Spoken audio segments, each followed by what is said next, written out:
నిషిక యువరాజ్ల కుట్ర తెలుసుకున్న కౌశికి వాళ్ళిద్దరిని ఇంట్లో నుండి బయటకు వెళ్ళిపోమని చెప్పి అంటూ ఉంటుంది. దాంతో మమ్మల్ని బయటకు వెళ్ళమనే రైట్ మీకు లేదు వదిన, ఈ ఆస్తిలో మాకు కూడా వాటా ఉంది, మమ్మల్ని అలా ఎలా పంపిస్తారని చెప్పి నిషిక అంటూ ఉంటే, ఆస్తుల గురించి మీరు మాట్లాడుతున్నారు కదా, ఈ ఇల్లు నాది, మీకు ఇక్కడ ఉండే అర్హత లేదు అని చెప్పి కౌశికి అంటూ ఉంటుంది.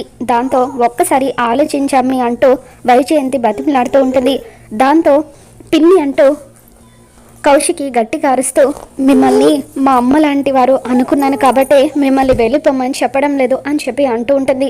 ఆ తర్వాత యువరాజ్ని నిషికని మెడపట్టి కౌశికి బయటకు గెంటేసి గేటు మోస్తూ, ఇన్ని రోజులు ఈ అక్క అంటే ఏంటో చూస్తారు, ఇప్పుడు ఈ అక్క కోపం ఎలా ఉంటుందో చూస్తారు అని చెప్పి అంటూ అలా గేట్లు మూసేయడంతో నిషిక యువరాజ్ ఇద్దరు కూడా కౌశికి వైపు కోపంగా చూస్తూ ఉంటారు.